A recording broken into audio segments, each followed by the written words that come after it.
मेघवंशी मेघवाल जाति का इतिहास। एपिसोड 3। मेघवंशी या मेघवाल जाति का इतिहास के तीसरे एपिसोड में आप सभी का हार्दिक स्वागत है। वीडियो देखने से पूर्व चैनल को सब्सक्राइब करें और बेल आइकन पर क्लिक करें ताकि आगे आने वाली वीडियो का नोटिफिकेशन आपको मिल सके। मेघवंशी होने के नाते यह आपका सबसे बड़ा योगदान होगा ताकि हम शिक्षित और समाज के लिए सजग लोगों का एक समूह बना सके। जैसा कि पिछले एपिसोड में हमने देखा कि भारत में कहां कहां मेघवंशी या मेघवाल जाति पाई जाती है और उनकी उत्पत्ति को लेकर क्या सिद्धांत मानते हैं। इस एपिसोड में हम मेघों के राजवंश और उन राजाओं के बारे में जानेंगे जो इतिहास में खो गए। चलिए देखते हैं। प्राचीन समय के बृहत्तर भारत में वर्तमान राजस्थान मध्य देश का भाग था। मौर्यों के सद्यः परवर्ती कुषाणों के इतिहास की जानकारी सर्वविदित है, लेकिन इनका शासन संपूर्ण भारत पर नहीं था। कुषाणों के पश्चात गुप्त वंश का उदय हुआ। कुषाण और गुप्तों के बीच की अवधि भारतीय इतिहास में अंधकार युग के नाम से जानी जाती है। इस अवधि की ऐतिहासिक सामग्री का इतना अभाव है कि यह कहना असंभव है कि इस अंतराल में भारत में कितने राज्य थे और वे कौन कौन से राजवंश थे जिन्होंने इस अवधि में राज्य किया।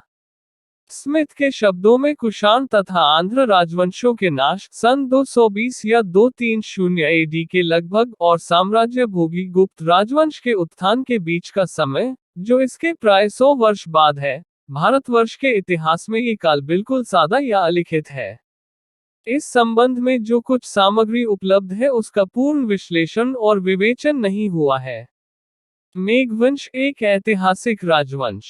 विसेंट स्मिथ ने भारत के इतिहास का सिंहावलोकन करते समय इस काल को फ्लीट तथा किलहान का अनुकरण करते हुए बिल्कुल छोड़ दिया है।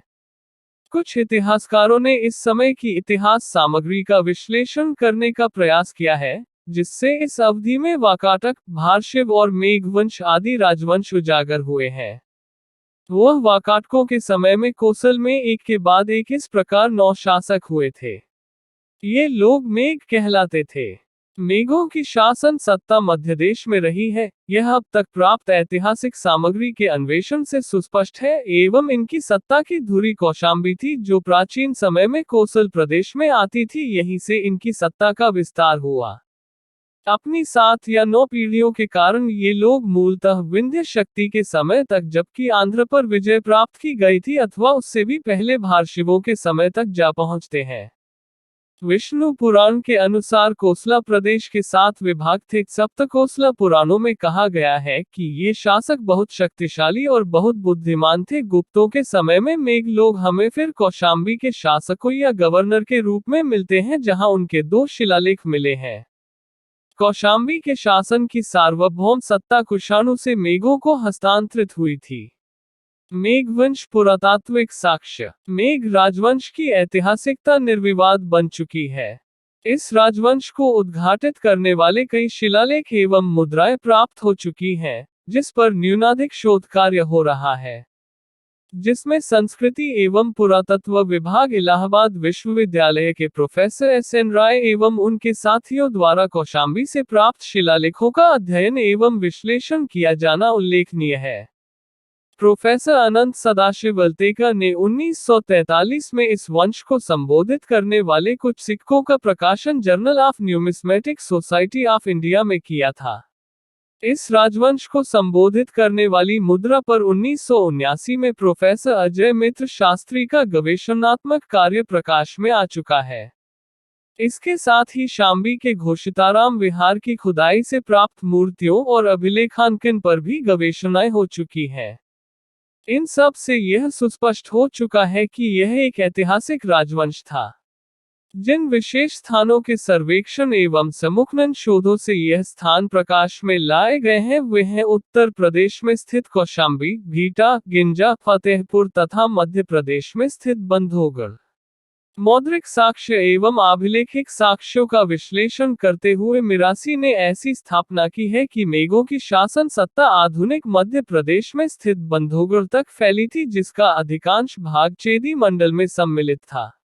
इनकी राजधानी कौशाम्बी में प्रतिष्ठित थी, जिसे प्राचीन वत्स जनपद की राजधानी होने का सुयोग प्राप्त हुआ था तथा जहां इन शासकों की अधिकांश मुद्राएं एवं प्रचुर संख्या में अभिलेख उत्खनित एवं सर्वेक्षित हुए हैं। मेघवंश सत्ता काल। कौशाम्बी के पुरातात्विक साक्ष्य से यह स्पष्ट हो जाता है कि कौशाम्बी के शासन की सार्वभौम सत्ता कुषाणों से मेघों को हस्तांतरित हुई थी।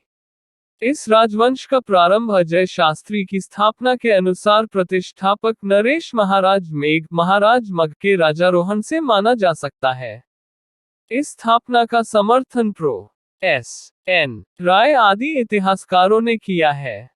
प्रोफेसर एस एन राय ने राजवंश के नरेशों के बंधुगढ़ से प्राप्त अभिलेखों और कौशाम्बी से प्राप्त अभिलेखों में प्रसंगित तिथियों का विश्लेषण करते हुए इनके शासन की सत्ता 129 ईस्वी से लेकर 154 ईस्वी तक बंधुगढ़ से संबंधित माना है एवं 159 ईस्वी से लेकर 217 ईस्वी तक इसका संबंध कौशाम्बी से माना है, जिस समय मगध से मरुन स्वतंत्र राज्य की स्थापना कर रहे थे। मध्यदेश के कौशाम्बी और बघेलखंड प्रदेशों में मेघों का आविर्भाव हुआ। अभिलेखित साक्ष्य के आधार पर कहा जा सकता है कि मेघ राज्य की स्थापना 120 एडी के लगभग हुई। 200 ईस्वी तक ये फतेहपुर तक विस्तृत हो गया, लेकिन इसकी तीसरी शती ईस्वी का इतिहास अंधकार में है। मुद्राओं से हमें इस काल के कुछ मेघ राजाओं के नाम ज्ञात होते हैं, जिनमें नव, धनदेव तथा रुद्र अंतिम लगते हैं। के.पी. जायसवाल ने पुराणों की संख्या को सही मानते हुए इस राजवंश के 9 शासक होना माना है। प्रोफेसर एस एन रॉय ने भी इस पर विमर्श किया है एवं ऐसी संभावना व्यक्त की है कि इस राजवंश का प्रतिष्ठापक का नाम मेघ या मग था। मेघ नामक राजा का सिक्का मिल जाने के पश्चात अब इस वंश के संस्थापक के बारे में कोई संदेह नहीं रहा है, परंतु उसके शासन सत्ता का समय पूर्ण रूप से ज्ञात नहीं है। मेघ राजवंश के प्रमुख शासकों के शासन सत्ता की अवधि प्रोफेसर एस आर गोयल ने निम्न प्रकार से की है। वासिष्ठी पुत्र भीमसेन 120 ईस्वी से 140 ईस्वी। हुविष्ठ के समय कौत्सी पुत्र पोटसिरी प्रोष्ठश्री 140 ईस्वी से 170 ईस्वी। भद्र मेघ 155 ईस्वी से 175 ईस्वी। शिव मेघ 175 ईस्वी से 184 ईस्वी। वैश्वरन 185 ईस्वी से 205 ईस्वी। भीम वर्मा 225 ईस्वी से 225 ईस्वी। इनके अलावा मेघवंशी के कई अन्य राजाओं के नाम भी मिलते हैं, परंतु उनका तिथि व काल निर्धारण नहीं हुआ है। वे हैं शतमेघ, विजय मेघ, पूर्व मेघ, युग मेघ, पुष्पश्री अथवा पुष्यश्री, नविक नव, धनदेव तथा रुद्रदेव इक्वल्स रुद्रसेन इत्यादि। इस प्रकार इनके शासन सत्ता का समय प्रथम शताब्दी से तीसरी शताब्दी तक बैठता है। पुरातात्विक साक्ष्य से काल निर्धारण। भारतीय इतिहास लेखन में जिस सामग्री का उपयोग किया गया है, वह किसी एक संवत को लेकर नहीं है। विभिन्न नरेशों ने अपने अपने राज्यकाल में विभिन्न संवतों का प्रचलन किया था। ऐसे में एक समेकित इतिहास लिखते समय इन सभी स्थानीय या प्रचलित संवतों का तालमेल बिठाया जाता है। हमारे इतिहास पुरोधाओं ने इस काम को सफलतापूर्वक किया है एवं आज काफी हद तक विवादरहित बन चुका है। फिर भी इस संबंध में अंतिम स्वीकार्य गवेषणा अभी भी अपेक्षित है। मेघ वंश के शासकों के शिलालेखों आदि पर जो तिथियां अंकित हैं, वे किस निश्चित समय को द्योतित करती हैं? इससे संबंधित प्रश्न विवादग्रस्त है। राय बहादुर दयाराम साहनी ने इसे गुप्त संवत से संदर्भित किया, तो के.पी. जायसवाल ने कलचुरी संवत से, फ्लीट महोदय ने भी गुप्त संवत से इसे संदर्भित किया। अमलानंद घोष ने स्थानीय संवत का जिक्र किया। निराशी, दिनेश चंद्र सरकार, एम.पी. चक्रवर्ती, ए.एस. अल्तेका, अजय मित्र शास्त्री आदि ने मेघ वंश के शिलालेखों एवं मुद्राओं आदि पर उत्कीर्ण तिथियों को शक संवत से संदर्भित माना है। जो तिथियां बंधुगढ़ अभिलेखों पर उत्कीर्ण हैं, वे संवत 51-52 व 76 तथा कौशाम्बी से प्राप्त सामग्री में संवत 81, 83, 87,107, 122, 130 और 139 प्रसंगित 24 है। इस संवत की ठीक ठाक पहचान की जाने पर उनकी शासन सत्ता का समय जाना जा सकता है।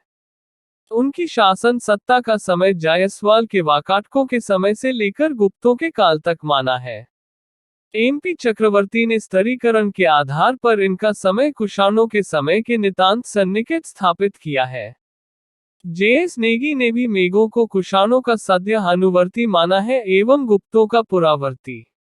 मेघ राजवंश का पतन। गुप्तों के उदय के समय हम कौशाम्बी को स्वतंत्र राज्य के रूप में पाते हैं। भिंटा से प्राप्त लेखों द्वारा वहां शासन करने वाले नरेशों महाराज गौतमीपुत्र शिवमग तथा विशिष्टपुत्र भीमसेन का पता चलता है। मार्शल महोदय के अनुसार ये दूसरी या तीसरी सदी ईस्वी के शासक थे।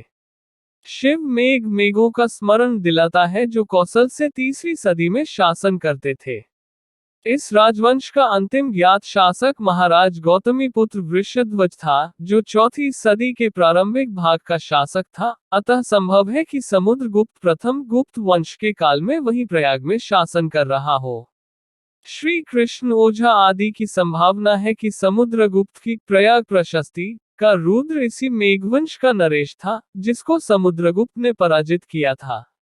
Professor SR. गोयल की स्थापना है कि कौशाम्बी के मेघों को हराकर ही गुप्तों ने अपनी शक्ति बढ़ाई थी। मेघवंश के उत्कीर्ण लेख लिपि शास्त्रीय दृष्टि से भी कुषाणोत्तर एवं गुप्तकालीन ठहरते हैं। अतः इतना तो निश्चित हो जाता है कि इनकी शासन सत्ता का समय कुषाणों के उत्तरकाल में स्थापित हो चुका था और गुप्तों के सम्राट समुद्रगुप्त के समय तक ये लोग शासनारूढ़ थे। यह अवधि दूसरी शताब्दी ईसा पूर्व से ईस्वी चौथी शताब्दी तक बढ़ती है, जो संभावित या असंभावित दोनों हो सकती है। इस संदेह का निवारण किया जाना चाहिए। इनके अभिलेखों से प्राप्त तिथि को प्रचलित शक संवत से संदर्भित किए जाने पर इन शासकों की अवधि प्रथम शती से तीसरी शती तक तो निश्चित मानी जाती है एवं उनमें कोई बड़ा व्यतिरेक भी पैदा नहीं होता है। परंतु इस तिथि अवधि में सभी मेघ नरेशों का तिथि क्रम समाहित नहीं होता है। अतः चौथी शताब्दी के बारे में व उससे आगे मेघ वंश की सत्ता पुनः अंधकार से आसन नजर आती है। अस्तु ये प्रश्न भी अभी तक अंतिम रूप से उत्तरित नहीं हो सका है। मेघ साम्राज्य के पतन के संभावित कारणों से गुप्त साम्राज्य का उदय होना भी एक प्रमुख कारण रहा है। अतः श्री कृष्ण ओझा द्वारा की गई स्थापना की प्रयाग प्रशस्ति का रुद्र इसी राजवंश से था, खूब बल मिलता है।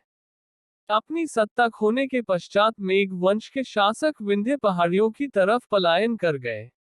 विंध्य क्षेत्र में बघेलखंड उनकी सत्ता का प्रमुख केंद्र था। उसके हाथ से निकल जाने के बाद वो उत्तरापथ की ओर कूच कर गए। दूसरी सदी के अंत होते होते मेघों की सत्ता कौशाम्बी और बघेलखंड में क्षीण होती गई। फिर भी वर्तमान राजस्थान से गुजरने वाले एक महापथ पर जो पटना व मथुरा ध्यान से देने योग्य पेशावर बात की यह ओर है कि जाता था, मेघवंश उस पर समाज मेघों और कभी जो योद्धियों के शासक हुआ अधिकार करता में था था। वह आज दलित समाज मेघों माना के जा रहा पतन के है। पश्चात समय मध्य के साथ देश के शक्ति बड़े और भाग शासन पर समाप्त गुप्त हो गया। ऐसा साम्राज्य तो का कई उदय हुआ, राजपूत किंतु जातियों के साथ उसमें भी हुआ था, वर्तमान राजस्थान किंतु के यह किसी जातियां भाग अपने पर उनका स्वाभिमान और वर्चस्व आधिपत्य को बनाए ऐतिहासिक रखने में साक्ष्यों से कामयाब रही, पुष्ट नहीं जबकि हुआ है। मेघवंशी समुदाय बिखरता चला गया वर्तमान और अपने ही राजस्थान में इतिहास को खो बैठा। हर्षवर्धन के बाद में कई नए राजवंशों का उदय हुआ। इस युग में ये मेघवंश शासक कौम से शासित कौम में परिवर्तित हो गई। राजस्थान के विस्तृत भूभाग में बसने वाली मेघवाल जाति आज भी अपने को मेघवंशी ही कहती है। इस प्रकार वर्तमान में ये कौम हिंदू समाज के एक निम्न स्तर पर अवस्थित है। समय के साथ यह विखंडित और बिखरे हुए समाज में परिणत हो गई।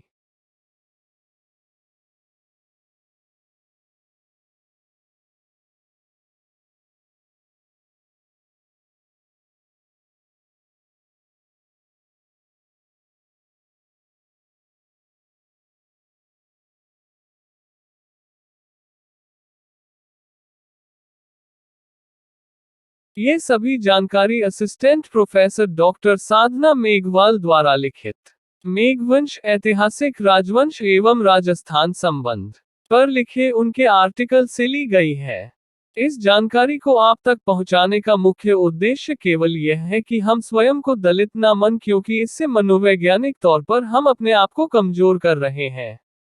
हम कभी शासक रहे हैं, अर्थात हम में सभी गुण विद्यमान रहे, तो फिर आज हम अपने आप को कमजोर और दलित क्यों मानते हैं? माना आर्थिक विषमताएं, टुकड़ों में बंटने के कारण सामाजिक स्थिति, लगातार हो रही शोषण के कारण दयनीय स्थिति में पहुंच चुके बलाई मेघवाल या मेघवंशी समाज के लोग देश की आजादी के समय अनुसूचित जाति के रूप में पहचाने गए, लेकिन कई लोग हैं जो अपनी योग्यता से फिर से बड़े मुकाम तक पहुंच गए हैं। अतः अपने आप को दलित मानना बंद करें और अपने उन भाइयों की मदद करें जिन्हें अभी तक भी शिक्षा, आर्थिक संपन्नता और सामाजिक स्थिति को सुधार करने की आवश्यकता है, ताकि हम समझ में फिर वह स्थिति पैदा कर सके जहां मेघवंशी या मेघवाल समाज एक अछूत और दलित समाज ना माना जाकर एक शिक्षित, समझदार और हर कला में दक्ष विकसित समाज माना जाए।